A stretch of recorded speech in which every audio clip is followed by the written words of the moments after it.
Ukrainian forces have struck and seriously damaged a bridge that is key for supplying Russian troops in southern Ukraine. The deputy head of the Moscow-backed administration for the Russia-controlled southern Kherson region says the Ukrainian military have struck the bridge across the Dnipro River with missiles, scoring 11 hits. The British Defense Ministry says the bridge was likely still usable, but it is a key vulnerability for Russian forces. In opening remarks at a virtual meeting of the Ukraine Defense Contact Group, U.S. Defense Secretary Lloyd Austin says Russia has badly underestimated global support for Ukraine. Russia thinks that it can outlast Ukraine and outlast us. But that's just the latest in Russia's string of miscalculations. We stand united in our support. We stand firm in our commitment, and we will rise to this occasion. The EU's head office has proposed member states cut their gas use by 15% over the coming months as the bloc braces for a possible full Russian cutoff of natural gas supplies. Charles de Ledesma has more. While the initial cuts would be voluntary, the Commission is also asking for the power to impose mandatory reductions across the bloc in the event of an EU-wide emergency caused by what Commission President Ursula von der Leyen sees as a deliberate attempt by President Vladimir Putin to weaponize gas exports. Von der Leyen says Russia's blackmailing us, whether it's a partial major cut-off of Russian gas or a total cut-off. EU member states will discuss the measures at an emergency meeting of energy ministers next Tuesday. I'm Charles de Ledesma. Britain's Conservative Party chose two finalists in an election to replace Boris Johnson as party leader and prime minister. Head of the 1922 committee, Graham Brady, made the announcement. Rishi Sunak and Liz Truss will be the candidates going forward to a final ballot of Conservative Party members. Sunak and Truss came first and second in a vote of Conservative lawmakers Wednesday. The final ballot will close September 2nd, and Brady will announce the results Monday, September 5th. Boris Johnson resigned under pressure earlier this month.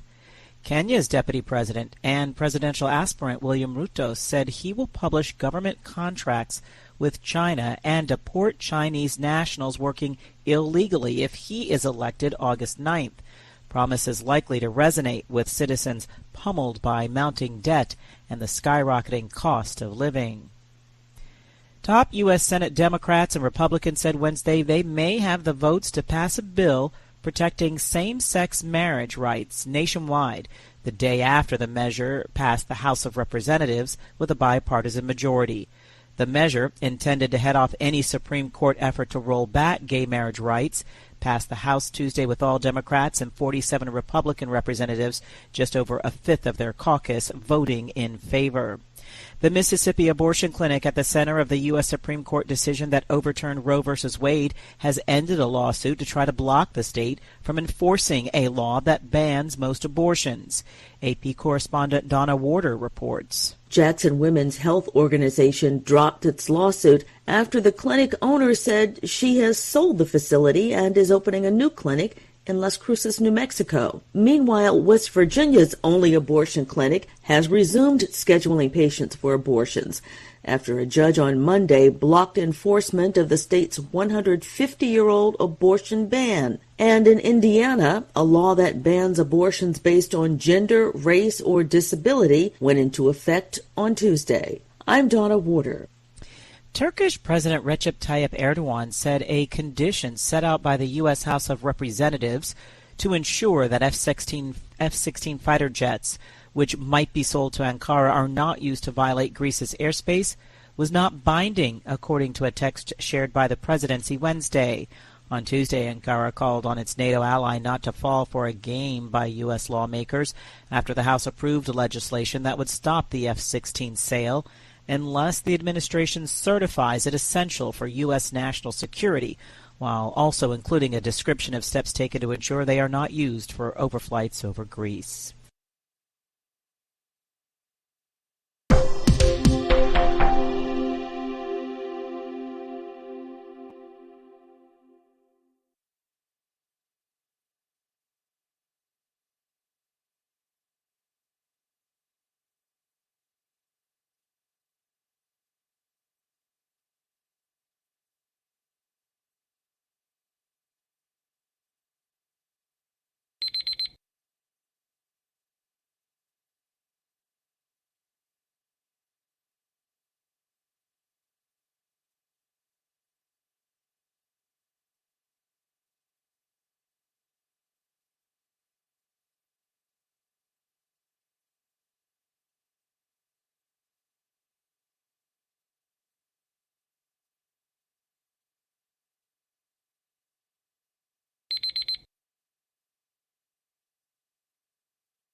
Hi, thank you for watching. I hope the videos are useful for you. Please subscribe to my channel using the button below.